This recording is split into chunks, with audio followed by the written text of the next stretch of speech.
very green lately, my friend. I noticed my continued wearing of green lately myself.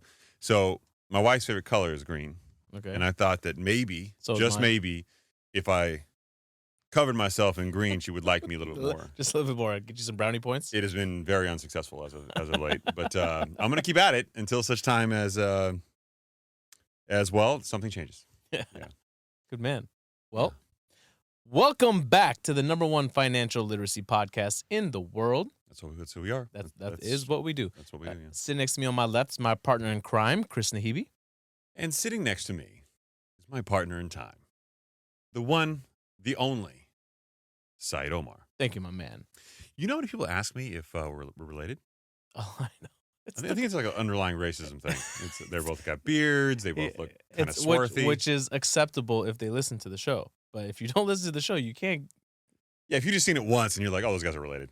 Yeah, like that's a little right. I had a listener send me a reel that they had seen. They're like, every time you talk about coaching your son's basketball team, this is what I think of, and it's some like overweight guy teaching a rec team. I was like, it's acceptable because I know you listen to the show, so I'll allow it. I welcome it. What are you gonna do? You stop it? Yeah. Block. Yeah. I've gotten way more. Social media has taught me anything. It's taught me how to quickly not care and block somebody. Yeah. When I first got on social media, I want to say like 6 or 7 years ago, like to really do this. Mm-hmm. It was such a stigmatized thing back then, but I knew like the social media policy where we worked, and I was trying to be thoughtful about how I responded to people. Mm-hmm. Even today, I don't respond like, hey man, you can get after. Like I don't do any of that stuff, but I respond collegially, right? Yeah. But it used to get under my skin. Now it's just happened so much that I'm like, okay, this guy's trolling me, block. Yeah, easy. Yeah, easy solution. Don't even think twice about it. Just block. I wish I could do it in real life. Imagine. Yeah. Block. Yeah. Bye. And, like, I want you to be able to like think you're messaging me still, and I just want you to know that I can't see it. Like, I would love for it to say you were blocked. Yeah, every time you were blocked. You were blocked. Yeah, I can't remember when it was, at what point in my adulthood, but I do remember being ultra sensitive to criticism or people making jokes about me, to the point where I would get like really frustrated and upset. And you're on the wrong show for that, brother. I know. And then my friends at the time were like, dude, you can't joke with Saied. He takes shit way too seriously. And then at some point in my adulthood, like I transitioned over and like leaned into it, and life has been so much more enjoyable. I feel like you really haven't, though. It gets under your skin. Like no, because if people don't know that off camera, you come back. But if you don't lean into it, if you have real friends, they make it worse. Yeah, they make it worse. Yeah. Speaking of real friends, you know who's not behind the ones and twos? DJ Odun. Yeah, he does not exist. He's a figment of your imagination. Right. He is essentially Brad Pitt in Fight Club. Right. Yeah. Or he may or may not be real. Or Bruce Willis. Or Bruce Willis in was that Sixth Sense? Yes. Good job. Sixth Sense. He got paid $100 million for that movie, didn't he? No. Yeah, I think he did. Really? Yeah, I think he got paid like $100 million for that. That was the first movie that it was on in the background. I can't remember where I saw it, at somebody's house, and I passed by it, and I had seen it after having kids. It was after I had kids. I watched it prior to having kids, but when it was on in someone's background after I had kids, and seeing the little boy cry behind the couch, where actually it got me really like choking up, because I was like, oh, it made me think of my son. That's true, though. Like, movies hit different now. Go back and watch some old movies. No, that's true. I'd love to make fun of you a little bit here, but no, it's 100% true. Like, being a parent, it's weird how you automatically think about your child in those movies, in those contexts. Right away. And it's just like when I watch Die Hard now, I think about the kids. Mm-hmm. I'm like, oh, they're divorced. Oh, the kids don't see dad. Go back and watch John Q. I never actually saw the whole thing. Oh, okay. Well, I mean, you get the concept. You can only imagine how it hits different now. There's a lot of movies like that were really popular that I just chose not to. I just like, you know what? I was like, no. I don't need your emotional, just overwhelming story. Right. Okay. I can roll through my night watching some comedy. Mm-hmm. And then comedy died. So it's not the same anymore. I don't watch that anymore. You know that they want to take it to another level, and just society won't let them. Dave Chappelle clearly don't have a problem with that. You see that the special SNL? His monologue? Dude, that was arguably the best monologue on SNL ever. I mean, he's spectacular. And he went after your boy Diddy. Rightfully so. I thought the bit was like, that was a messed up way for him to find out he was ugly. Yeah, he's like, can you imagine if everybody in Hollywood's having an orgy and you were not invited? All your friends were invited all your friends were invited to an orgy and you didn't get an invite. That's a terrible way to find out you're ugly. Yeah, exactly. Well, listen, we do have a financial literacy podcast for everybody today. Oh, I didn't realize we were doing that today. Yeah, we're doing that today, right now, actually. I thought today was the non-financial literacy based show. Oh, yeah. People seem to really like the whole crypto conversation, which we could dabble into more later in the show if people wanted it and if you want to get into it. But before we do that, we did have a segment that we want to touch on. Oftentimes, when the conversation about wages comes up, it's always coupled with inflation because people want to know, are we better off today than we were before? Did you just like straight pimp slap my notes? No, I'm this is the segue, bro. This is the alley to your oop. I don't feel like it is. I feel like you just owned that thing. You see it coming? Jesus. Right? So if your pay goes up and inflation is down, then you know you should technically have more buying power. And the reverse, if your pay doesn't keep up with inflation, then you don't have as much buying power. But that isn't quite how it works. It's how you want to believe it works because some of the numbers that are presented to you, well, they're skewed. Okay. They're not skewed maliciously, but they're skewed in a way that doesn't give you the holistic picture.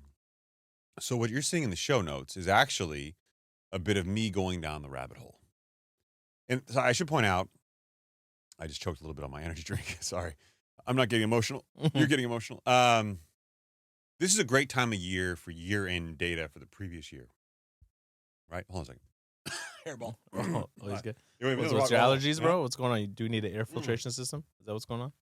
No, I took a big drink of the C4 here, and it went in the wrong hole. Yeah. Happens a lot to me. Come on, try to restrain yourself. Restrain yourself. Yeah. Yeah, wrong hole. So this is a great time of year for data that comes out recapping 2024, right? So one of the things I saw was year-over-year home prices and their increase. And I thought to myself, okay, if homes went up year-over-year, but wages went up year-over-year, you could easily look at the numbers, and we'll go through those in a minute, and you could say, okay, well then it really wasn't different. It's just everybody's buying power went up, so homes went up, no big deal. But when you start looking at the impact of what that looks like on a payment year-over-year, and I'll explain how I did this and broke it down, it actually winds up being an economic loss to you, the individual, even with wage inflation. Yeah, absolutely. And especially the numbers get really skewed if you're just comparing year-over-year figures when we know the bigger picture here is look at what's gone on the last 4 years, the last 5 years. Yeah. And then the compounding effect of it all. Compound with us, baby. Yeah, compound with us. Merch available in the merch store, thspod.com. Go check it out. Do yourself a favor. It is some Gucci stuff, as the kids say. Hannah hooked Not it up. sponsored by Gucci. Shout out to Hannah. Yeah, Hannah did hook it up. All right, so in 2024, the average salary in the United States reached $62,027, according to the U.S. Bureau of Labor Statistics. This represents a 4.5% increase from the previous year, showcasing a steady wage growth across various sectors. Okay? So you hear 4.5% wage inflation. You got up to average wages are $62,000, which frankly is still stunning. But I mean that's the average. That's the numbers, right? So you think, okay, well, what happened to home prices, right? This was higher than the inflation rate, which was about 2.7 to 2.9%. So Americans are making slightly more money, even accounting for inflation. Except what I would say, and you've heard us say on the show before, that the true inflation to you, the consumer, is probably closer to 20% because the things that you're paying for every single day, like shelter, like food, Energy. like energy, exactly. Right. These things have gone up significantly higher than the average inflation number. But let's just say for the purpose of this conversation that you've been able to afford that extra expense with the extra money you've made. Granted, most Americans on average only 4.5% up in their wages. But we'll break it down a little bit more. According to Redfin's Home Price Index report, and this was the report that came out today, which kind of provoked this whole thought process, home prices rose 5.4% in 2024. And that's immediately the number that popped out at me. So wages went up 4.5% approximately, and home prices went up 5.4%. Not a huge delta, right? Now, the average home price year over year, going back to 1970 till now, went up about 4.2% a year. That's average. Okay. So this was still better than an average year historically. Okay. That accounts for all years, including recessionary economies and whatnot. This is the second smallest increase since 2013 in home prices. So home prices since 2013 have started to increase at a much faster cadence than the historical average of 4.2%. So much so that even this at 5.4%, being higher than 4.2%, is still the second smallest increase since 2013. Wow. That's pretty crazy when you think about it. It's 12 years later. Okay. But that's what 14 years of artificial interest rate deflation does, right? It just kind of is an inflationary trend. Right. Well, according to the recent data from the Federal Reserve Bank of St. Louis, the average home price in the United States in 2024 is about $420,400. Right. We've covered that and its volatility a little bit quarter over quarter on the show. But now let's take all this down. We'll summarize it and we'll break it down a little bit. Okay. We'll get in there. Okay. Deep. Because I got numbers on this too. Oh, you did some homework tonight? I did do some homework tonight. That's so weird. So if you, just to piggyback off this to probably drive your point home even further, it's gone up 5% over the last 12 months, right? Let's just call it 5%, right? Yeah. Over the last 5 years, it's gone up 44%. Which is, dude, in 2 of those years, it went up like 45%. Yes. So think about that. Yeah. 5 years ago, the median price of a home was just shy of $300,000. Now we're well above $420,000, right? Yeah. So you can look at just the past 12 months, but the whole picture here, you have to date it back to see really what's going on. So this really scares me, and I'll get back to this in a minute. Let me take a little bit of a detour, okay? Let's step off the road and take a nice little view of the veranda. Yeah. Okay? I have looked at data on this show with you for years now. We could say that. We can say that. Years. We are tenured. Seasoned. We are tenured. Yeah. Am I tenured here? Am I good? Am I ever? I mean, I can't fire you. I've tried. Yeah. I mean, who's going to turn the lights on? Right. You know? Who's going to turn the cameras on? Yeah. So I have looked at data for the last several years with you, and we've gone over it quarter after quarter, week after week, putting out really 52 shows a year. You know, hundreds of shows now. 266 this particular episode. We got to do something special for the 300. Have to. Yeah. And I can tell you there's some alarming trends that I think nobody really thought about decades ago that are starting to really become prevalent now. Like what? I'm glad you asked. So at some point in American history, we decided that we were smarter than the rest of the world. Okay? And I don't know the full political context as to why, but we decided we were going to try to control the rest of the world with our currency. We were going to take these menial, low-paying jobs, and we were going to offshore them to China, let them take care of it. And we almost wrote China off as like, oh, let them handle it. They're low-cost wages. It's a third-world country, you know, whatever. Like, we had this arrogance about us as Americans. Well, they gladly took manufacturing from us, and it became quickly a country that exported a lot to the United States. You know, and we thought Americans were going to get smart and get more complex, cerebral jobs. Go to school, do math, do reading. Instead, what happened? Didn't happen. The American dream didn't happen. And then you compound this with some of the tax implications that we've put in place. And there's a popular comedian who did like a real short skit on this. But I don't think I've talked about this in the show. I've written, for the most part, a book. And it covers this along with kind of the deception of what corporate America is versus what I shouldn't say this. Corporate America is fine. There's nothing wrong with it. But you need to understand how we got to this variant of corporate America from when the United States put together the educational system, the things that you've been ingratiated to believe as just default inherent truths are not necessarily inherent truths. They are truths that were manufactured. Yeah, we've talked about it on the show before. We have. And, you know, to paraphrase, during the Industrial Revolution, we decided we were going to figure out a way to educate our children. in a non-homeschool setting in a more federal, nationwide type program. And in doing so, we went to the largest families in the country who happened to be in the Industrial Revolution, the owners of some of the largest companies in the country. Right. Who were going to employ all these people. The Vanderbilts, the Rothschilds. And we said to them, what do you need from your employees? What do you need from American workers that work largely for you in your companies? Now, you don't think that their intention was to get us all wealthy and rich, right? No. They wanted us to be good employees who Mhm. were dedicated, who spent years there because they didn't have to retrain somebody, rehire somebody. They didn't want a lot of people coming and going and leaving the company. They didn't want those turnover. They wanted somebody who was disciplined. The bell rings, you raise your hand, ask questions. So that entire framework, which was in place in their defense long before that, but it was weaponized against us to believe that if you did certain things as an American, you were guaranteed success. And for a long time, that was true. If you worked a job and you worked your way up and you got a you got a graduate degree or post, bachelor's degree, you were guaranteed to move up in your company with time and tenure, and you could afford to keep up with the Joneses next door. You could buy an Oldsmobile or a Cadillac. You could have a home. You could stay in that home for long enough, build some equity, buy a bigger home. And that's when the American dream was being sold. And that's how it was being sold. And it was these neighborhoods where they were all cookie cutter and very similar. Look at photos of old school America. And despite the race and ethnicity challenges there, look at the homes. They were all the same. Mm-hmm. Cars were all the same. Everybody had effectively the same jobs. I mean, the same, aesthetic to the jobs.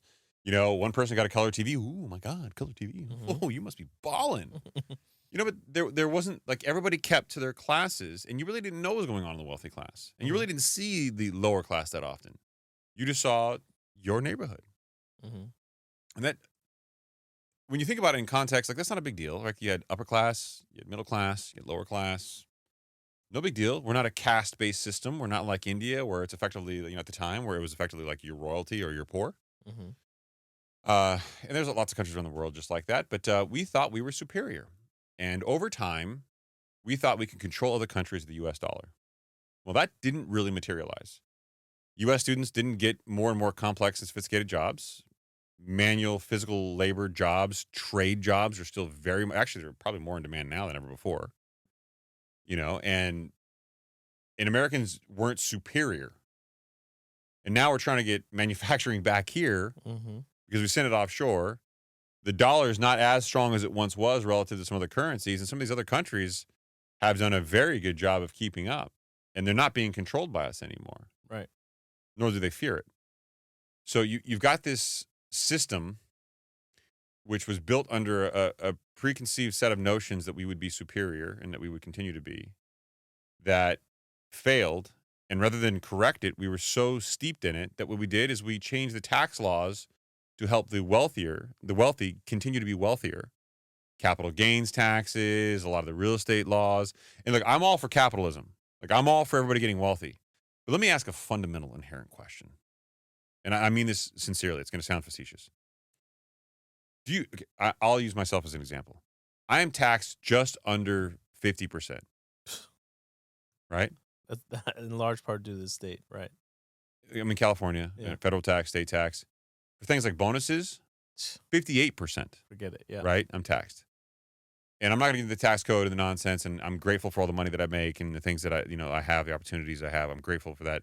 But how is a system that taxes you between 50 to 58%, how does that enable you to become wealthy? It doesn't. It's a prohibition for you to get wealthy. It's an impediment. It's a way to keep you right where you are. Right. Because you're not meant to rise out of the system. Yet you go work for yourself and the tax laws completely change. Why? Not because they wanted Americans to get rich. Because the wealthy people who owned companies took advantage of those tax laws, and they couldn't isolate them for existing companies or segregate everybody else. So they said, if you own a company, this is what you do. And the worst part about it is these loopholes or these tricks or just learning the tax code, the law, is not taught. Well, and it's not supposed to be. So, like, the uber wealthy have tax attorneys, CPAs, they have attorneys on staff, they have sophisticated financial people. Some of them have CFOs that run their lives. Some of them have family offices with people who specialize in managing their assets over time and building wealth. Right. And you have this overabundance of private equity out there which frankly is now really more in control of the zeitgeist of our financial world than people like the Fed are. Right. We had this conversation earlier today how our good friends over at Bank of America, Yeah. I, e.g., Ryan Moynihan, um, came out and recently said that the Fed isn't in control the way that we once thought they were. Private equity is in control. And as much as I've disagreed historically with a lot of things that Brian Moynihan has said, I cannot tell you that how much. Well, so I should probably take a step back here. I often assume that people who listen to the show understand what I do for a living. Okay. That's probably because I don't even understand what I do for a living some days. But needless to say, I've dealt with the secondary markets. I've dealt with private equity. I've dealt with a lot of the major players in finance and in capital. Mm-hmm. You name a big player in the game, I've probably talked to them in the last 6 months.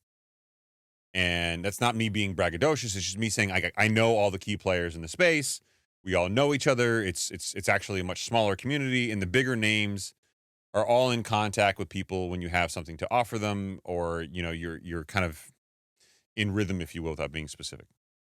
So I've spoken to a lot of the people that he's referencing. And I can tell you that there has never been a time that I can tell you there's been more capital out there willing and able to be deployed.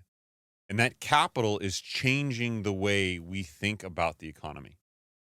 We should be in a recession. Mm-hmm. That's just the truth. But we're not, at least not declared, and certainly not from a traditional metrics tracking standpoint. And some of that has to be because of the amount of money that's been circulating that had been injected into the economy during times of crisis. Yeah. Think of the great financial crisis. It all really picked up back in 2008. This problem has not just been a pandemic COVID problem. No, when you look from 1970 till now, the problem has gotten more and more pronounced, and it's home prices are a good parallel. Mm-hmm. You see home prices kind of go like a hockey stick straight up. Right. And that's been kind of if you look at that as symbolic of the greater problem, we built a financial system on a house of cards that cannot continue like it is. I was talking to some guys today from a very reputable finance company. You know, the ones I had lunch with. Right? Mm-hmm. Brilliant guys. And they're like, yeah, our forecast is that home prices will go up similar this year that they did last year. And I posed the question, something has to break. Because and we'll explain later on when we go through the rest of the housing numbers that I brought up and kind of what we started the show with, why this is a problem, just based on this. And this is a good year. Mm-hmm. You had wage inflation of 4.5%, with housing inflation at 5.4%. So, yeah, right? Yeah, whatever. It was pretty fair. Mm-hmm. But I do think that private equity out there in the market, right? Yeah. Has gotten a lot smarter than what maybe it had been in years past, where we know of so many companies that have been sitting on cash for so long, waiting for something to happen, that waiting for the right opportunity, so they can almost inject themselves in and continue to prop everything up. So I think a lot of people hear the words terms like private equity, venture capital, Mm-hmm. and they don't really understand what they are. Okay. Private equity, put down to its very simple core basic concept, is people with money to invest. Yeah, exactly. Really? Just keep it basic. Private money to invest. Now, that doesn't necessarily mean that it's private non-institutional money. It's usually institutional, insurance company, life co, Saudis, for example, could be your source of funds. But they have money they want to invest, and depending on what their source of funds are, like an insurance company, very, very cheap money. Life co, very, very cheap money. Banks, a little bit more expensive money. So it just depends on what their funds cost them. Right. Some private equity funds are incredibly aggressive. They don't want to chase annuity-like returns over time where they're getting 5 and 6% here and there. They want big paydays. Oh, yeah. Some of them are a little bit thoughtful and pragmatic, and they want to go out a little longer, and they've got longer durations in their funds. Because they have investors that they've promised returns to, right? Yeah. But there's an entire ecosystem built around this. There's investment bankers, there's private equity, there's venture capital, there's hedge funds. There's all sorts of different vehicles out there deploying capital. And never before have I ever seen this much money out there waiting on the sidelines to be deployed. And it scares me. It scares me a great deal because, to Brian Moynihan's point, The Fed did everything they could to get inflation under control, Mm-hmm. and they weren't very successful at it. It's certainly down from 9.1% to approximately just under 3% now. Fine. But housing isn't solved. No. Unemployment seems to be, at best, unreliable as a number. And government spending clearly has been a problem. Government hiring has been a massive problem. And yet all this money is being deployed all over the place for people to try to make more and more money. Mm-hmm. And it's a spinning house of cards, right? Everybody makes money until they don't. And that's the scary thing, right? Because, back to your point about venture capitalists, Mm-hmm. they can begin to fund new businesses, Yep. right? That can ultimately prop up the economy. You think of just these venture capitalists that could fund a new tech company, right? Yeah. And they go through multiple series. And they get so much money behind them. Mm-hmm. And then you could literally prop it up with buzzwords around AI or whatever it is that they want to use. Oh, yeah. And then they have an IPO, and then the stock comes out, and it's literally it begins to prop up an entire market like the S&P 500. And you look at the S&P 500, let's say, and it's doing so unbelievably well, but it doesn't explain why majority of people out there feel so stretched, Mm-hmm. right? It's literally two different stories going on at the same exact time. And I truly believe that the reason why that this is a phenomenon that's happening now is that America no longer has a middle class. We used to say, and the vernacular hasn't changed. We used to say, "Oh, Billy's a millionaire. He's rich." But that isn't the case anymore. We're on the verge of the first trillionaires, right? Mm-hmm. Not just billionaires, trillionaires. And if you've ever seen a picture of what a billion is versus a million, it is a monumental difference. Oh yeah, I love that. There's that famous thing that goes around is 1,000,000 seconds is just over 11 days, Mm-hmm. and 1,000,000,000 seconds is over like 30 some years. Yeah. It's a huge difference. And I think people really, really don't understand how big it is. And that word just gets thrown around now, billion. Yeah. So, and I honestly believe today's millionaires are not wealthy. They're comfortable, maybe, Mm-hmm. or more comfortable than not. Yeah. But are they independent and free? No. It reminds me of that old Chris Rock bit. Yeah. Like, Shaq's not wealthy. Shaq's rich. Yeah. The guy signing his check, he's wealthy. And he's like, Shaq's money could be lost one summer with a drug habit. Yeah. Well, not anymore. I mean, Not anymore. this is the old Shaq. This is the old Shaq. But that was the point that he's making. Like, especially now, fast forward to now, I mean, you could lose it on one bad deal. Yeah. And look, Shaq is now wealthy, Mm-hmm. right? He's got several different investment vehicles. Different now. Yeah. Money. We're talking about back at his playing time. And he himself is a brand. But it's a very valid point. And I think that's the disparity, the wealth disparity that we're seeing in this country in a very meaningful way. And I'll use myself as an example. And again, not being braggadocious, I'm just being honest. I'm a multimillionaire. Mm-hmm. Okay. I worry about money every day of my life still. Yeah. I have never once been like, oh, I'm good. I don't have to worry about it. Yeah. I worry every single day about continuing to make money, continuing to build, because I'm afraid I'm still at that point where I'm Shaq in that early playing career where I could lose it all. Mm-hmm. Yeah, I got a lot of things going on. I got a lot of real estate, fixed assets, and all this. But I'm not in a point where I'm like, I'm good. Or what the kids like to call "fuck you" money. Yeah, I'm still getting fucked money. Getting fucked money. Yeah, exactly. Yeah. What's the threshold? What do you think that threshold is? When does it cross over into fuck you money? I don't think that there's a certain number. I think it's really dependent on your circumstances, where you live, and where you're at. Really? Yeah. I don't think it's quite the same thing. It's funny because I'll listen to like Joe Rogan from time to time, Mm-hmm. and I know how much his Spotify deals were, and I know how much he's made, and I know that he has the #1 podcast in the world, and he still clearly doesn't feel like he's got that level of money. He looks like someone like Elon Musk and Bezos and those guys, and he goes, they have like the real power money. Like, I'm just the guy who's in the game and I'm doing okay. Yeah, not to say that he's stressing about it, but yeah, I agree. Well, he's in the room with some big heavy hitters that can humble him very quickly. Well, yeah, and that's perspective. And I too have been in the room with some pretty heavy hitters, and I've been very, very humbled. It's different when you're talking to somebody about your challenges and you talk to them about their challenges. it's so taboo. We don't talk about money openly, and it's considered to be a bad habit traditionally. Mm. And the uber wealthy never want to talk about money because they've got more than enough. Why do they didn't talk about it? They're more You know? concerned with power. Yeah, and and that's exactly right. They're more concerned with power. And me having dipped my toe into that world, it's very difficult for me to understand people. I mean, I understand it, but it's hard for me to rationalize the subset of people that I deal with who are more concerned with power than they are with money. And more often than not, they're the ones who get paid the most. Mm. But the money's they almost like expect it, but they are obsessed with power and image. Mm. They are obsessed with it. I was having a conversation earlier today. With the power comes the money. Yeah, but it's weird. Like there's never enough power. Yes. And the money for them is only a proxy of the power. Mm-hmm.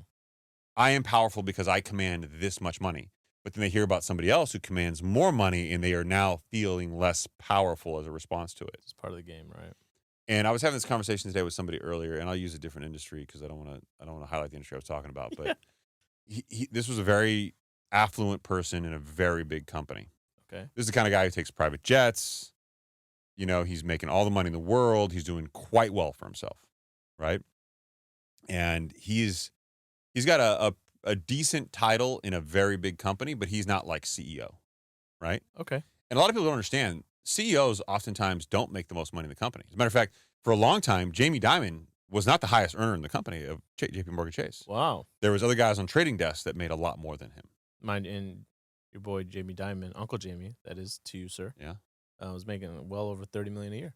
Yeah. No, there's guys inside their system they were making more at some points. I think now he is the highest earner, but Probably, yeah. I mean, he's also, they're talking about, he's talking about retiring and moving on and having, him being chairman. They're positioning people to, I know there's a whole conversation about that.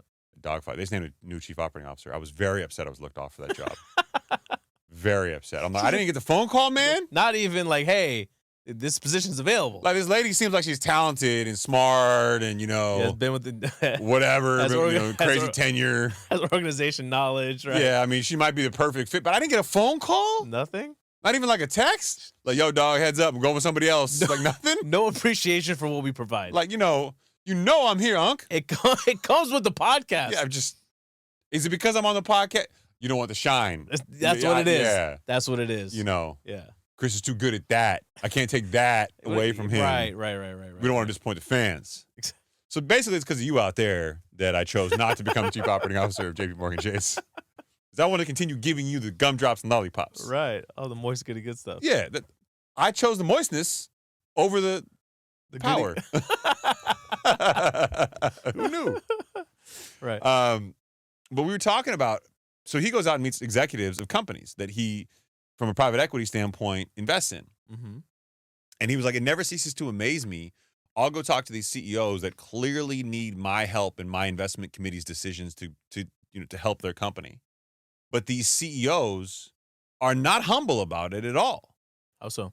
And so he was just telling me, he's like, I don't know if it's like the type A personality archetype, but I'll go in there and they perceive me as being like a senior vice president of this company, not the CEO myself. So they talk to me like I'm beneath them because they're the CEO, but their company is way smaller than mine. And I know, because I've seen their financials, because they need my money, I know they're making way less than me. Right. But he's like, the way they talk to me is like this, like I'm empowered. You would think that somebody in that position, in that seat, someone like a CEO, would understand the value of building relationships. And some do, some don't. I'm not knocking like every CEO out there. I'm just saying I know that the one they were talking about. There's this perspective that can get lost on people really quickly when they're the king of their own castle. Mm. Yeah, that castle might be a very nice castle, but it ain't the biggest one. No. There's always a bigger one. Yeah. Right. Usually Saudis. Yeah. Always Saudis. It's much bigger. Yeah. But it never ceases to amaze me. I look at some of the stuff in the wealth gap disparity. I look at the way we're doing things. I look at how the economy's gone, and all of this 30-minute backlog to say this is untenable stuff. Mm-hmm. You can't have home prices go up that much over the course of that short of a time and not cause problems. And a lot of people in America are saying, hey, It's great. 40% of homes are paid off in cash. Tell that to people who had no hazard insurance in the Pacific Palisades. Or in Altadena. In Altadena, exactly. Yeah. Tell that to people who got to rebuild their home now when they're getting bids from neighbors whose homes didn't burn down for way less than what was the land value. Yeah. People always banked on, like, you know what, the land value here is so expensive. No matter what happens, I'll be okay because I got $10 million in the land. Now they're getting offered $1 million for the land because people are undercutting them. Just like that. Meanwhile, they want to go rent. People are jacking up their rents by, 30%, taking advantage of them. And this kind of financial craziness that we've deemed normal because we just lived through it for the last 15 years, call it now. Right. We've gotten so normalized to this extreme growth that people don't look in the mirror and go like, this is just not sustainable anymore. So let me ask you this then. It's not sustainable, but when does it become a good time to buy for somebody? Look, if you can buy. Right. I'm never going to say no to that. If you can financially afford, but don't do what people were getting told by real estate agents to do the last couple of years. Date the rate, marry the home. And what does that mean when they say date the rate? They were saying, hey, be committed to the home long term, buy the home, but don't be committed to this rate. Don't worry, the Fed's going to cut rates. Rates will go down when they cut rates. And when they do, you can refinance to a lower rate. Right. Make sure you can afford the payment at what it is now, and don't bank on the rate coming down to where you could refi out of it. Yeah. In the next year or so. You got to be able to afford it, right? It's got to be within that budget of yours. And we've talked about it on the show. We talk about the 60-30-10 split, right? And your mortgage payment should fall somewhere it falls in line in the 60% range, and it should only make up approximately about 40% of that, right? And but we understand that given the times and given what we're talking about, everyone's being stretched a little bit more thin, right? And you have to consider, are you using it for utility or are you using it as an investment? Because you don't want to get into it and then become house poor. And a home as an investment is an anecdotal tertiary benefit. Yeah, it's like a byproduct. You should not be buying your home going like, this is going to go up so much in value the next couple of years. It's going to be amazing. You should be buying the home saying like, this is going to provide a great place for my family or for myself to live in because it's what we need. Right. That's a very and yes, if it goes up in value over time, great. Homes traditionally do go up in value over time. That being said, you should not be banking on that as your exit strategy. So then let me ask you this as a follow-up question. What are your thoughts? How do you feel about with the rising costs of home ownership all around, not just the mortgage payment. We're talking everything else that comes along with it, right? We all know, no secret, home ownership is expensive.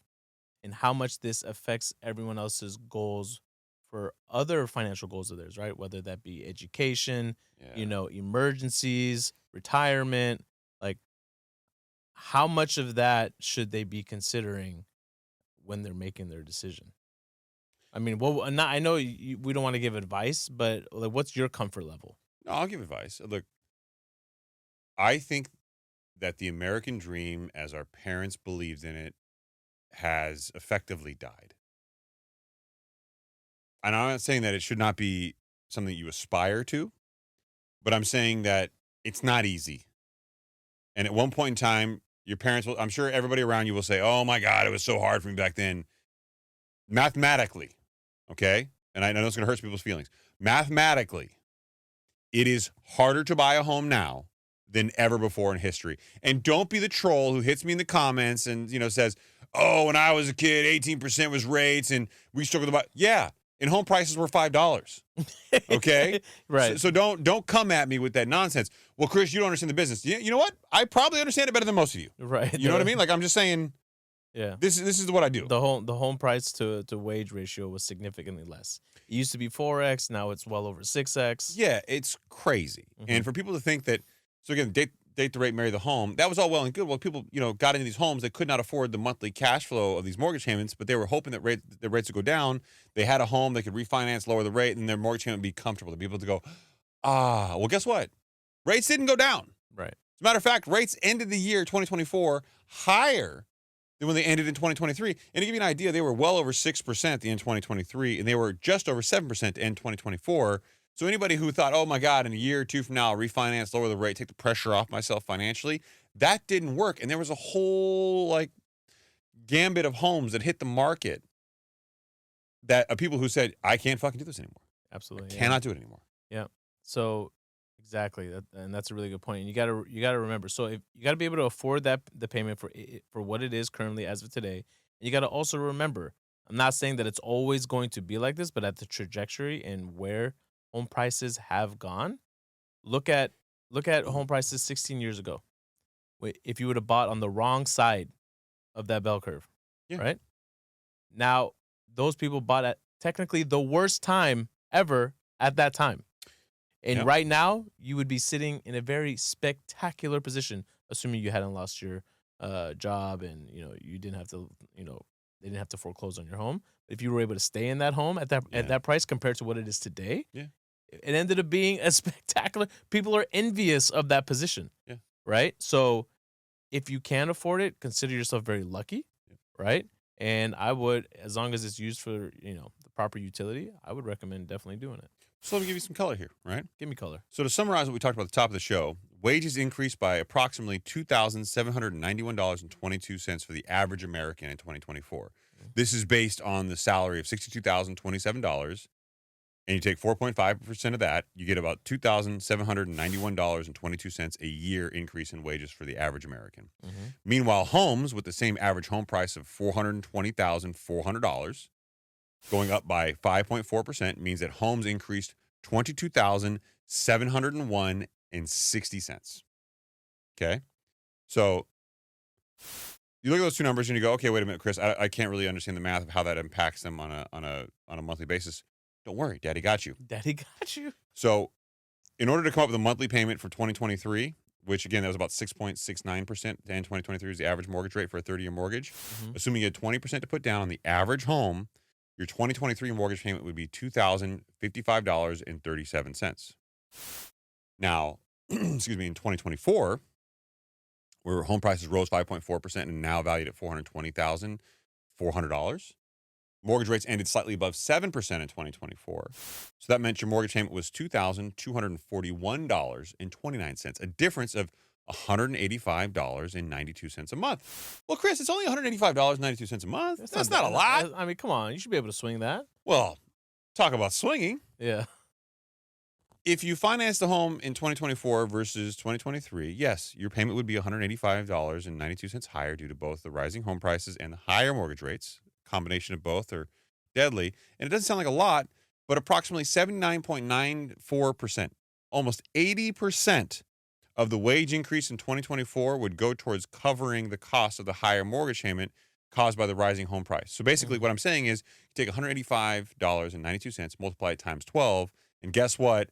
That's 80% of the $2,791.22 of wage growth that the average American got. So all the wages you made are going right into the house. There's more. That's pre-tax wage increase. There you go. So if you take, let's just say 40% for most Americans away from that, let's say 35%, you've now spent more on a mortgage payment than you made. So that wage inflation didn't cover just the increase in your mortgage payment, much less inflation in your daily life for food, for energy, for shelter. Right. So, yeah, it's going the wrong way. Even if modest home prices go up with rates still high, it's destroying the average American's income. Right. And so I know a lot of people out there are like, well, then, Chris, what should I do? I feel like I need to own a home so I'm not losing money on rent every single month. What should I do then? Well, number one, I don't think people are losing money on rent if you're able to invest and save or just even live a quality of life where you're happy. And that's where I think the biggest shift needs to happen for, the upcoming and the next generation, right? Is okay. Yeah, maybe this thing does turn into a nation of renters, but people are going to have to learn how to invest, and at its basic level. At its basic level, they're going to have to. I can't remember the stats, and I'll try to look it up right now while we're doing the show. But there's so many people out there that aren't investing, right? Even into long-term, low-cost index funds, right? Yeah. Things that have a proven track record of growing 8 to 10% year over year. I equate it to going to the gym. You ever see like a guy or a girl in the gym who clearly is kind of timid because they've never really learned to work out or lift weights, and they think they know because they've seen other people do it, but they don't really know, so they're somewhat shy and apprehensive about using the equipment. And then you can see them looking around. You can see them in the room, like you see that person is just getting acclimated. And this is a great analogy too, because the gym in and of itself can be a very intimidating 100%. thing from the outside, but once you get in, Yeah. right? And if you circle yourself around, we said people don't like talking about finances, people don't like talking about money, but you find the right people that do, like people that go to the gym, they are willing to help and share information and knowledge. But people get so stigmatized. And look, like you look at people at the gym and you say, oh my God, like that's great. They're trying. My mom just lost over half her body weight. She now weighs less than me for the first time in my adult life. Shout out to Mama Bear. Shout out to Mama Bear. She's all into health and fitness. She jumped in. She's listening to podcasts now. I got her on Mind Pump. Mind Pump, sexy Adam. Okay. So sexy. So sexy. Oh, I didn't mail him his shoes. Shit. More shoes? Yeah, I got him the Harinto or damn it. There's special kind of dunks he wanted. Oh, he's a dunk guy. Yeah, no, I mean we can't all be sexy. You know? Bro, when are you gonna give me some of the white cements? You want those? I want those. I'll get them for you. At a premium. Seriously? No, I'll get them for you. Those are I equate those as the best like dad shoe for when you go to a kid's. Those are the fives, right? Jordan 5s? No, the threes. Three? Oh, okay. Yeah. Yeah, just tell me what you want. I'll get it for you. Reimagine. The Reimagine? Oh, you want the ones that are a little like worn? Yeah. Yeah, okay. There's another pair that I'd recommend that are really dope. I got Really? them. Yeah, I've never worn them here though. These are like my trophies. Oh yeah. There was a super luxe version. There's actually really cool too. You probably don't know this. There's a Jordan 1 that came out that was a super high-end luxury version of it that was all white, but the leather's like super premium, like really, really nice. I want to buy those. I have no reason to buy them because I'm never going to wear them. The really popular thing I see the kids all doing now, they buy the all-white high-top Jordan 1s and they send it to somebody to customize it. That's not new, you geriatric fuck. But I see all the kids on YouTube making videos. Bro, I got like 3 pairs of those. You do? Yeah. You custom wear them? done? No. Joanne has a pair of custom Louis Vuitton ones. Jordan 1s. I've got a pair. Actually, no, I don't have a pair of those. I have a pair of like before the Chicago ones came out, the Reimagine ones. I had a pair of Chicago's made that I could just beat the shit out of. Those are made from the Bloodlines originally, not necessarily a white pair, but yeah. Wow. I got some beaters. Some beaters. Yeah. I never wear them either.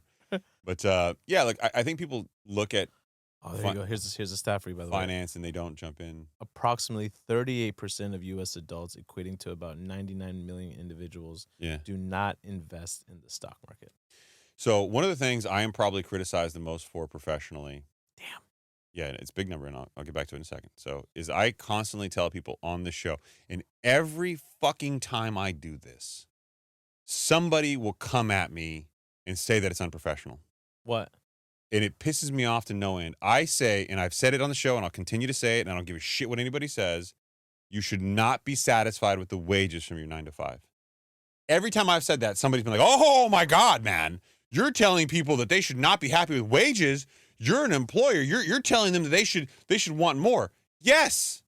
Everybody should want more. You want to know why? It should be deserving. You should be working hard. Yes. You should be getting, those performance reviews need to be exceptional. You need to be do your job. You need to do it well. Earning more credentials, getting other certificates, do whatever you got to do to earn it. But you should never be settling. I have always just had this particular disdain from people like, oh my God, you're encouraging people to be overly ambitious. Yes, I am encouraging people to be overly ambitious. Yes. Mm-hmm. Guess how you got your job, CEO? You were overly ambitious. Right. Guess how all those managers that are top tier executives who make millions of dollars a year got their jobs? They were ambitious. We wouldn't want. Yeah. Do we want to raise a nation? If they were satisfied that are just content.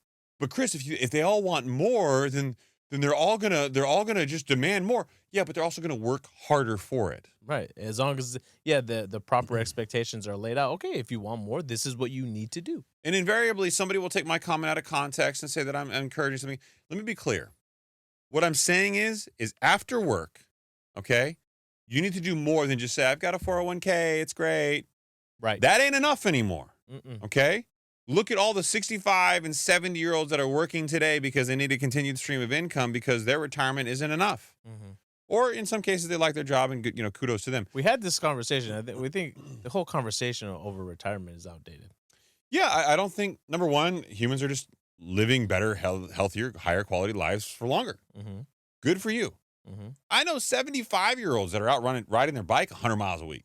Amazing. They're still very much sharp and look good for you. You're in the workforce. I get it. I wouldn't want to retire either. But there's ramifications to you being in the workforce longer because other people aren't coming up because you're in that spot. So now you've got Americans being in this ecosystem. They're not able to rise up. We're somehow demeaning the idea of people wanting more. And I'm telling them you should want more. And if you can't get it in your day job, fine, good. If you like your job and you're good at it and you're happy there and you're waiting for an opportunity, good. You should do those things. Mm-hmm. But that doesn't mean you shouldn't be investing in the stock market. Doesn't mean you shouldn't be investing in real estate. Doesn't mean you shouldn't be being thoughtful about your 401k and looking at it consistently. It shouldn't mean you shouldn't desire to have more and try to find other sources to build wealth. And somebody much smarter than me, who is a very, very wealthy individual, once got so pissed off at me whenever I told him, man, I'm just not making enough in my job. And he goes, what do you mean? He goes, you paid fairly? I'm like, yeah, I'm probably paid market for what I do. This is, years ago. And he's like, what's the problem? I'm like, I'm not making enough. And he goes, what is your expectation? I'm like, I want to get rich, bro. Yeah, what do you mean, bro? Yeah. I'm trying to be sitting in where you are. I want to get in the PJ. 100%. I want to get in the Yachted Up club. Yeah, I want to be out there. I want it all. I want boats and hoes. Yeah. This would be a pre-marriage. Yeah, pre-marriage, yeah. Now I just want boats. Yeah, just the boats. But so, he looked at me and he was like just confused. He's like, what are you thinking? And I'm like, I thought that we just covered this. I want to get rich. Yeah. Why wouldn't I want that? Yeah. He goes, look, dude, let me tell you right now. I worked in corporate America my entire life until I was like 50. I think it was 55 when he stopped working. I said, yeah. And he goes, you're not going to make millions of dollars at your job. Bingo. You're not. He's like, your money will come from the investments you make outside of work. Mm-hmm. Work just gives you the tools to use that money to invest someplace else to build more money. Right. And whether that's investing or starting something for yourself where you can retain the equity. Yeah. Right. That we all know that's the name of the game. Right. Ultimately, if you can, time is limited, but if you can plan it out. Right. I mean, this stat right here tells it all. If we should all be doing what all the people who are successful are doing, then no stat tells it better than this right here. You ready for this? Mm-hmm. The wealthiest 1% of Americans. I want to be one of them. I mean, I am not, by the way. I am not. You're not, right? Yeah. I am the wealthiest 15 or 20%. But I feel like that's something that everyone would want to be, right? We should all aspire to that. Right. Unless you're that guy at work or that girl at work who's telling me that I'm motivating people to do the wrong thing. Right. You cannot aspire to it. It's fine. Wealthiest 1% of Americans hold 50% of all the stock. Yeah. Think about that. Yeah. So if you're not in the stock market, and you're not 50%, bro. 50, come on. Half, dog. Yeah. What are we talking about here? Yeah, we're talking about, look, again, we'll go back to the gym references because a lot of people listen to the show. They know, right? Mm-hmm. We all know you should be lifting weights. Got to be, yeah. We all know you should be working out. Mm-hmm. We all know we should not be eating like fatties. Yeah. Right?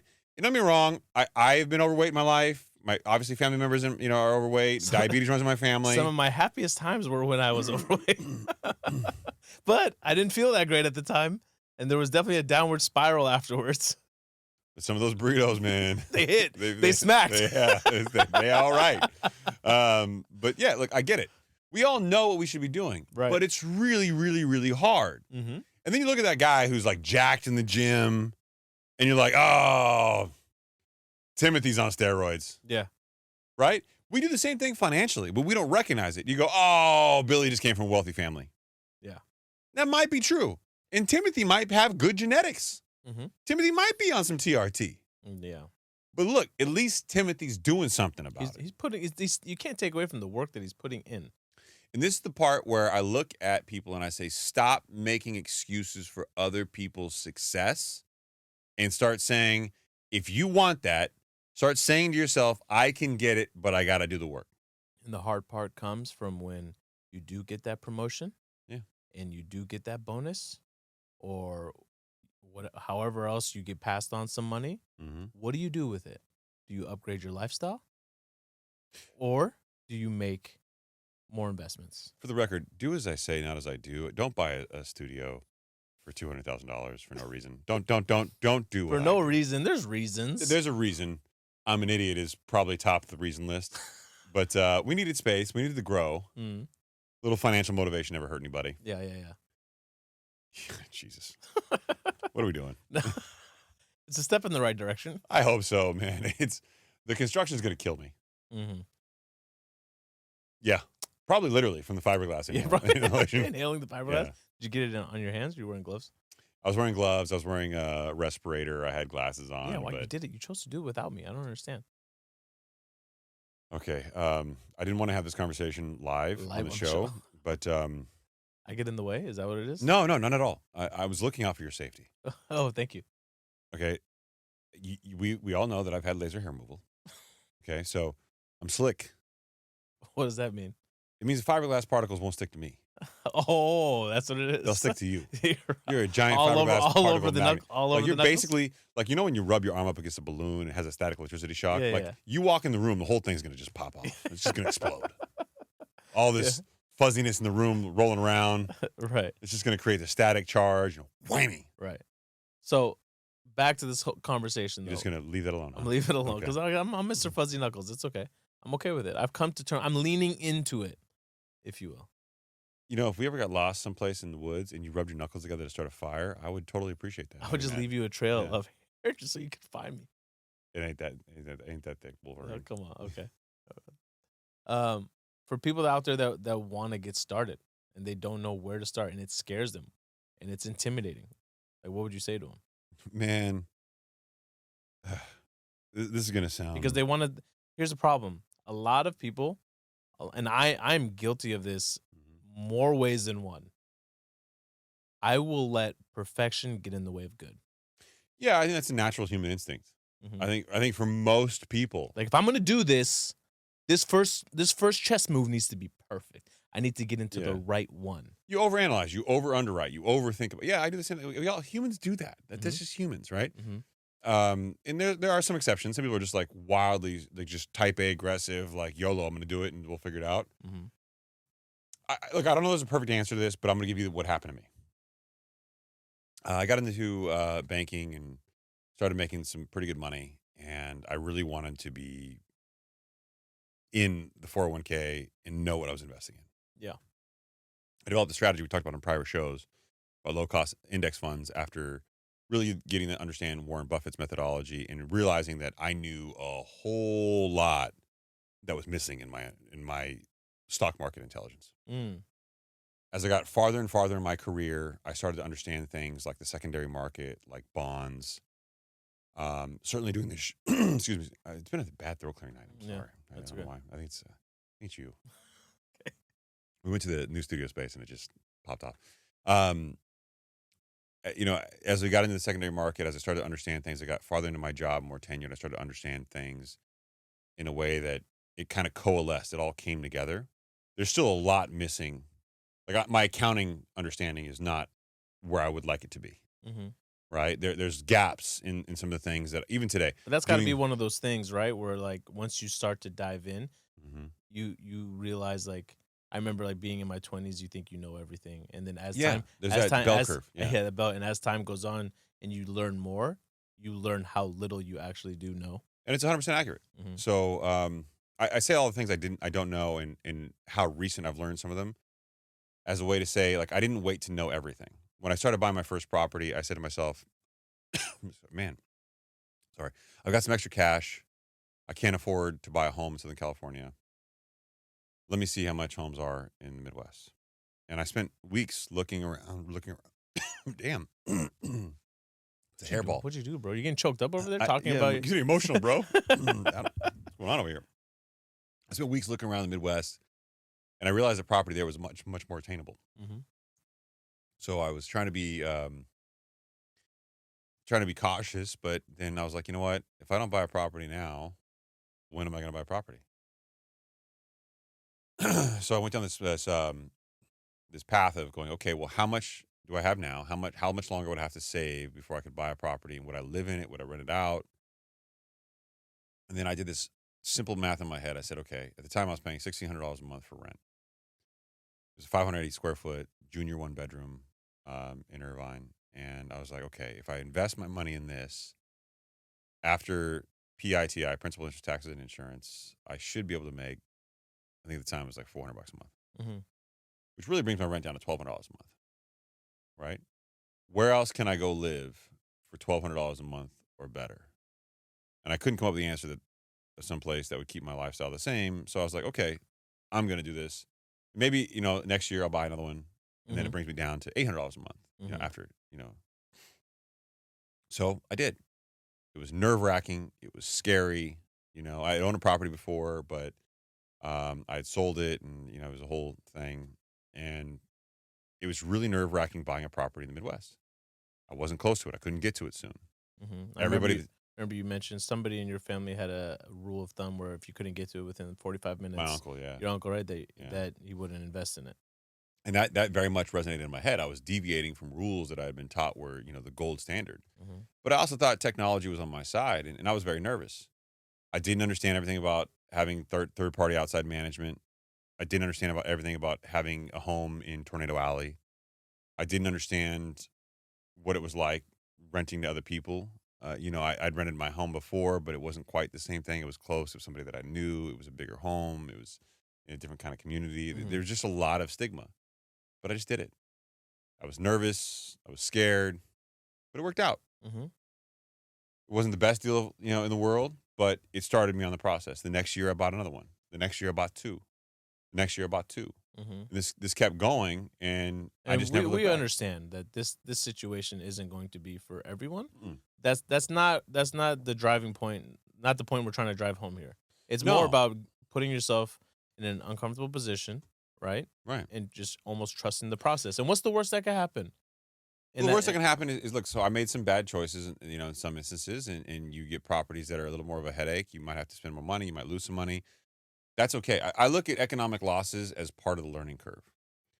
And a great example I have of that is I started buying stock outside of my 401k in and around the same time. But I was putting most of my money in real estate, so I couldn't afford to buy a lot of stock. So I would wait, put some money together, and what I was doing is I was taking $500 a month and putting it in my stock account. But I couldn't buy all the stock I wanted to with $500 a month, so I just waited a couple months. And then if there was a company that I really liked that was going someplace, i.e. Tesla, i.e. Apple, I bought companies that I believed in, products that I used, things I thought had some legitimate legs. Right. That's, I think, one of the number one tips in that Phil Town book, rule number one. I think, yeah. I think I read it. Yeah, you haven't read it? Oh, it's part of the school of Warren Buffett in them. Oh, yeah. I get it. Yeah. And it was like invest in companies that you understand the business model. You understand what they're selling. So, like, someone like me, it might be like Nike or Apple or something like that, right? Look, some of these companies have peaks and valleys. They do great some years, and some years they don't do great. That's okay, too. I mean, I'm not looking to hit home runs with these things. It's just I'm looking to augment my 401k with investable assets and stuff that I can tap into in a worst-case event scenario that I need or want to. And in some cases, the capital gains now are so high that I wouldn't do it. But, and a lot of these things are risks. You're putting money away, and when the stock market, other than the dividends you'll get from some of these stocks, you're never going to see that money, the next 10, 15, 20 years. People who are like, oh, my God, man, I don't want to use that money when I'm 72 and homes are, $2 million. Okay, fine. You can not do that. But now I've got real estate assets. I got stock assets. And I wasn't, I know way more about the stock market, about just the financial sector in general today than I did when I started investing. But I stand by those decisions that I made then. Right. Now, if some people are like, oh, well, Chris, I love cryptocurrency. Could I invest in that? Dude, if you feel like you know cryptocurrency well enough to do that, then do it. You want to come up big on some of the meme coins? Yeah, but don't do that. Don't be that guy. Like, look, you want to invest in Bitcoin or Ethereum, fine. You want to invest in Haktua? Don't do that. Yeah, don't do that. But look, there's never a good time to start. It's always a bad time. Like losing weight, you're going to be sore as shit after the first couple workouts. You're going to be discouraged as all hell when you don't get that return over the first couple weeks. You're going to ask, how do people do this? But 5 years of consistency, you're going to be like, okay, I know what I'm doing. I'm now that guy in the gym. Everybody, I'm the guy who gets stopped by Body by Mark on the street, and they ask me what I do to What a train. great page. Great page. Very wholesome. Yeah, exactly. Yeah. But, it's one of those things where you get stopped on the street and people ask you and you go, okay, like, yeah, I'm doing this. And now you have what seems to be subject matter expertise because you look like you've been doing this. Your finances are the same thing. Mm-hmm. Same thing. Same thing. We're far enough into the show. Hopefully that's a key takeaway. Where I can say something to you that I haven't said yet. Oh, God. Yeah, and I'm gonna have to choose my words carefully. I love my wife. Love my wife. I adore her. Sounds like a disclaimer. It's a big disclaimer. It's a big ass disclaimer. She has gone down the rabbit hole. Started with gems. Gems? Crystals and gems. Oh, gems. And the energy and tapping in. Whatever. Okay. I don't judge people's religious beliefs. I don't judge people's what they choose to believe in. Even my wife, people close to me, like, you feel better about it at the end of the day, good for you. I respect that. That's my philosophy on religion as well. If that's what makes you, you feel makes you the best version of you, go do it. Yeah. Now, me personally, I don't like the idea of you needing somebody to tell you how to be good. Like, we inherently should know what's good and bad, unless you're a sociopath. Right. But that being said, okay, whatever. Like, if you're getting through life and this is helping you get there, I'm no one to judge. I drink energy drinks. That's my vice. Don't judge me. Maybe yours is rocks. Like, so. And then it escalated. Rocks. Then she's like burning incense all the time. I'm like, all right, whatever. Smells good. Smoke around the house from time to time. All good, whatever. I get that. Okay. And then I'm taking baths in what seem to be like potions. Okay, hold on.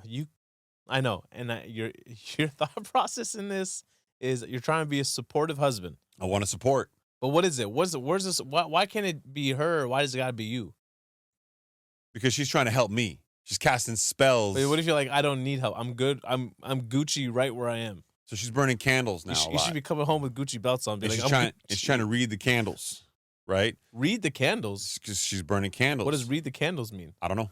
Still trying to figure that out. Stop. When they melt in a certain way. You're not this person. You're not this person. I'm not this person. You're very inquisitive. You ask questions. No, but here's the problem though. When you ask too many questions, like it sounds like almost like you're being talking demeaning. Down. Yeah. And I'm not trying to be that guy. Like, why are you ugly? I'm just trying to say like, hey, I don't understand this. Yeah, why are you choosing to live this way? So I've been very, very gentle around the whole thing because I'm trying to be respectful. Okay, so you're taking baths in what?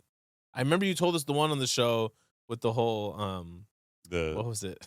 It's the shower where you're getting pasted. You're getting pasted. I was getting basted like a turkey. It was like cinnamon and like lemon. It was a whole it's a whole thing. Yeah, and it was warm. Then I wanted to wash it off. She told me I couldn't. No, you had to sleep in it. And then you found out you had to do it for 2 more days. Yeah. I was pissed, bro. And the kicker was you couldn't wear black though. I couldn't wear black. It's like that's my entire wardrobe. I do. I'm like, I'm just gonna walk around nude then. Nude and sticky. You got this. Yeah. Okay, so we covered that. This is different, and now you're bathing. And so now she made a bath that had like berries. I felt like it was coming to America. I thought there was gonna be like the washing. No. Yeah. It was just the royal. And look, it was peaceful. It was calm. Whatever. Like again. So now there's a litany of things going on. There's tarot cards in the house. I'll be honest. I'm seeing a lot of growth in you. I'm very proud of you. Fuck you. I did not know you were capable. Honestly. Fuck you. If somebody asked me if you were capable of this, I would say absolutely not. I know. Under zero circumstances. I am trying so hard to bite my tongue. But today something changed. Today. Today's the day? Approximately 3 hours ago, I hit like a inflection point? Yeah, and I didn't go off. Like the old me would have been like, "What in the actual fuck is going?" Like Enough's enough. Yeah, I'd be like, "What? No, I'm putting my no." Okay. Right. I walked in. And when you walk in the front door, there's a shoe rack, right? And a little table. It's got Buddha on it. Right. Which, by the way, not a witch. Right? Okay? Right. So, we got an evil eye. Gotta have that. I'm brown. Yeah, I got it. I got it too. Yeah. And I put my shoes away, put my backpack down, and I'm like, yo, is it Halloween? What do you mean? The fuck? I'm looking around. And I'm like, why is there a broom, like a stick, like a witch's broom, by the front door? Like some Harry Potter shit? Yeah. Yeah, man. Like some Harry Potter style shit with like some like flowers on it and shit. And I'm like, What is it? So what? Hold on. You asked. So I'm like, hey, honey, this looks like a witch's broom by the front door. Okay. And she's like, yeah, it's just decorative. And I'm like, is it though? It's decorative. So I had to go upstairs and have a secret, like a conversation with her. Where I'm like, honey, like I don't want to be insensitive. Yeah. But you know you can't fly, right? We're establishing. She said, what do you mean? I'm just saying, like, I don't want you to get on this and jump off the balcony. Yeah. Like I just want to make sure we're cool. Okay. She's like, no, it's just decorative. And I'm like, but you have cauldrons. Mm-hmm. Little cauldrons. And like, I'm worried. So is that the only new piece at the house?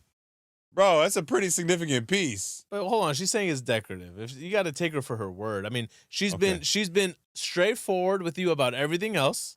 At what point do I come home and say like there's a problem when she's wearing the witch's hat?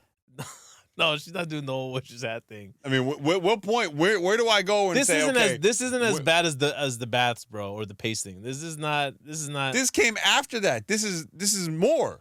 No, what? That's just one little broom, bro. It's not a big deal. How do I explain that to people come in the house? Yeah, what is? It's not Halloween, bro. And Carter thinks all this is just normal. And that's what I'm worried about. How's he gonna go to school and tell people? Does your mom cast spells? No. Oh. Yeah. It's like, and I know she means well. I know it's something that she feels deeply connected to, and I'm trying to be respectful. Mm-hmm.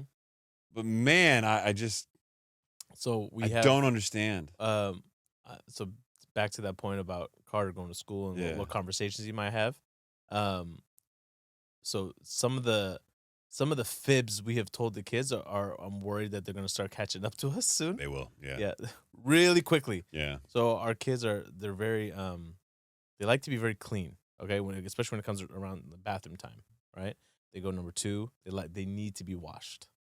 Okay, we've taught them how to use the bidet at home and do all that. They just feel the need to. For them, they just need to be clean. For anybody who listens to the show and they're like, Chris has always talked about Saeed's house being big and having a name and being like an estate. Obviously, I don't have a bidet in my house. I got it from Amazon, bro. I installed it myself. What do you mean? I don't care. It attaches to your Amazon your, also sells houses. What you want me to say? Amazon supplies everything. Who bought a house from Jeff You don't think the Saudis don't buy stuff from Amazon? By the way, y'all rich motherfuckers buy shit from everywhere. Mark Zuckerberg in the doghouse for show. Why? Because he looked at Lauren Sanchez? Yeah, like that, bro. That's not his fault. Don't put that on him. No, but that was like a glare, bro. Because she's wearing lingerie to the inauguration. He's probably thinking to himself, like, God damn it, I got to sit next to you. I'm being photos with you wearing a lace bra. That's like a bit like, come on, Jeff. Yeah, Jeff, talk to your girl. That's a bit much, bro. I mean, can we like if I'm Mark, I'm looking at Jeff like, yo, man, get it together. Here's what we don't know. Keep in mind, this guy just came out and said toss. And why isn't Jeff sitting next to Mark? Who's on the other side of that? Why is Jeff behind her? Wasn't he behind her? No, he was next to her. But like, why aren't you sitting next to Mark? Why are you sitting on the other side? Right? That's a little weird, right? For all we know, Mark looked at her bra, and looked at Jeff and be like, "Yo, man, what's this? What you doing? Yeah, come on, you can't afford a shirt? Yeah, exactly. Damn, man, get that shit on Prime right now. Yeah, but the internet got him on. Yeah, he got fucked. He got fucked. He's got a girl, right? Mark Zuckerberg? Yeah. He's married with kids, man. Married with kids? With a kid, yeah. Oh, wow, I didn't know. Yeah. So he's fucked. Yeah. Asian wife, very smart lady. Yeah, very intelligent. Jeez. Yeah. I forgot where we so. Can you imagine being her and like you seen the memes on the internet now? Yeah, so the lies that are catching up to us is like what we've told them why we always wanted to be clean about it all. Is like if you go number 2, we have to wash you. So you have to let me know when you do go number 2 so I can wash you. This is at a very early age, right? And the questions of why, of course, always happens because if you don't, you're gonna get worms. Bro, why would you do that? That's so scary. It's so why would you do that? I know it's really fucked. Now in hindsight, worms? What are we like in a fucking third world country? Yeah, like if you don't, your butthole's gonna get worms in it, right? So they're like, so now we don't know how to backtrack and be like, oh, mommy, daddy lied about that. Yo, that's wrong, bro. Right? You're a terrible human being. So they come home the other day from school, and threaten your kid with parasites. So the first thing they do when they come home is always like take your shoes off, go wash your hands and face, and then come back down so you can eat something. Right? They can come and take they both take their shoes off, wash their hands and face, and then Adam stays upstairs, and he's like, and I'm like, Adam, what's going on? Come downstairs. He's like, I have to wash myself. I don't want to get worms. And in that moment, I realized, damn, I fucked up. Oh, why? Fuck, man. Why are you gonna go that extreme? Why can't you just say your butt will be itchy? I know. I You gotta say worms? But they don't know a butt being itchy at 3. My kid, bro, both my kids potty trained at 2.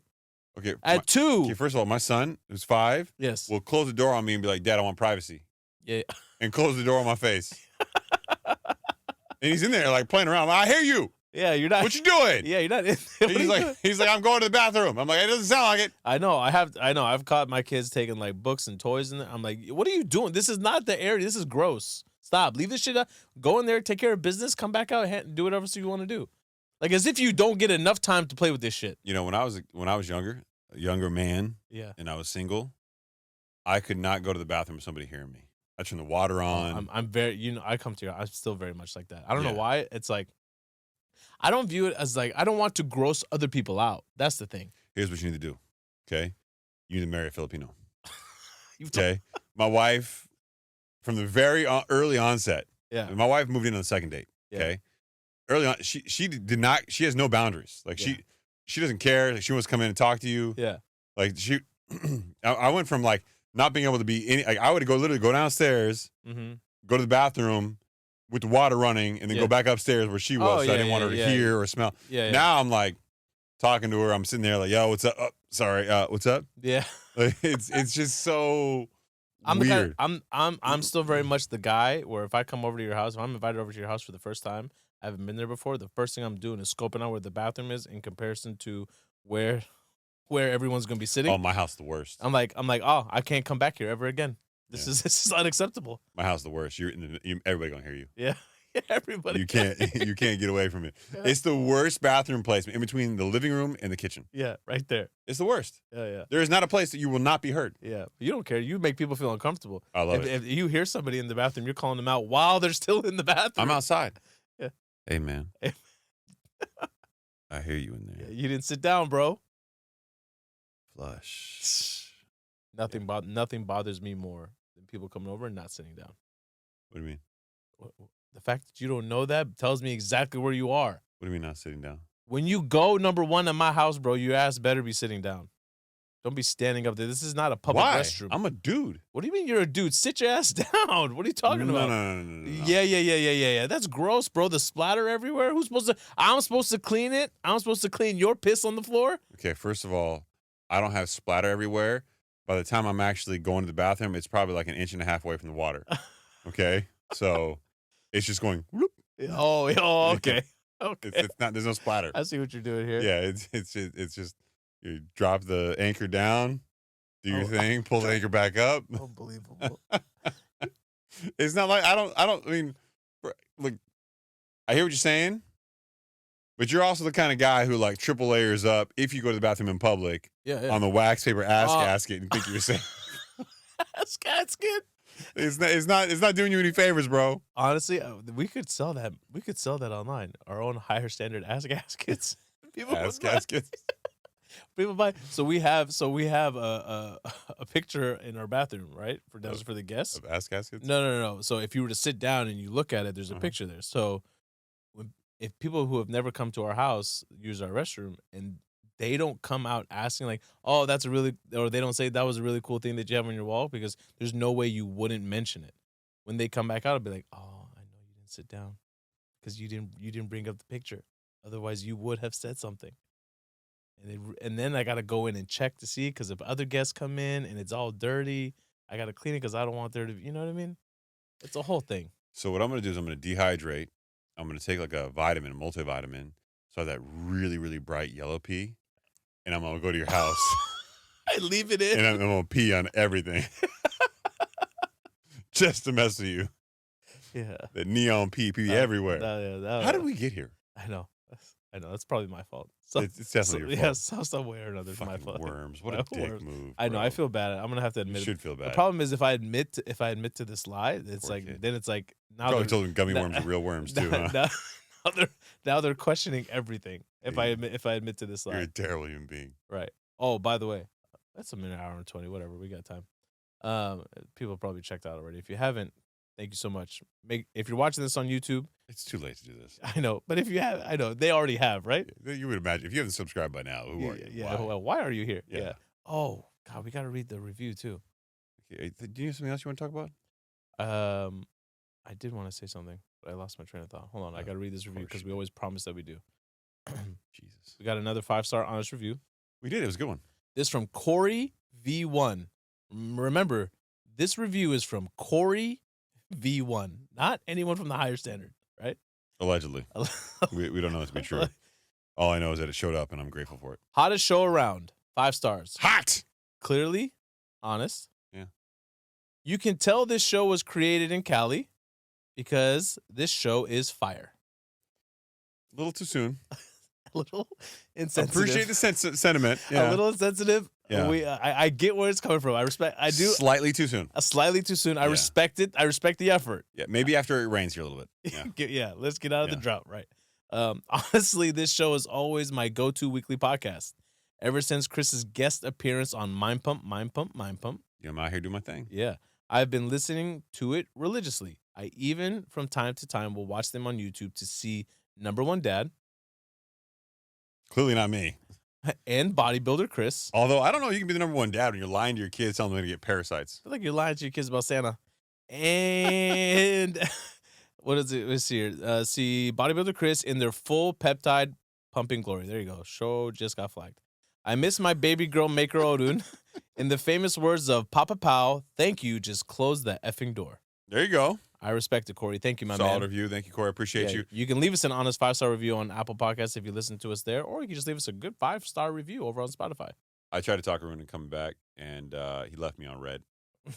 But he's busy. Yeah, he still left me on red. Like, that's a fact. That happened. He did. You saying he's busy, though. No, he responded eventually. No, he didn't. Yeah, he did. No, look at the last message I sent in the group thread, which, by the way, you don't read either. You left me on red equally. You never responded to the group. You're in. I got you right here. Yeah, but okay, let me just to be clear. I sent a message to the group with you included, and you never responded to any of the messages. Ooh. Why would I send a message to the group Hold on, let me respond for you not to respond? Let me respond to this on right the show. Here, live, okay, thank you so much for doing that. It's approximately 10:56 at night. There you go. You know what I'm hitting them with too. 4 days later, 3 days later. No, today. Was it? No, it was yesterday, bro. Relax. Why are you so sensitive? Because I've got parasites. You got parasites, and the toes are out. All right. You got anything else for the show? No, I apologize that today wasn't this robust source of information, but you know what? Sometimes we need a mental break. No, not just that. I thought today's show's. I mean, it's informative. You've never walked away from a single show going, that show sucked. I have. No, you haven't. I'll tell you after the show on the ones that I thought. Okay, fine. Yeah, but it's gonna be off the record. Okay. Yeah. Well. All right. Nope. Good night, everybody. Okay, bye.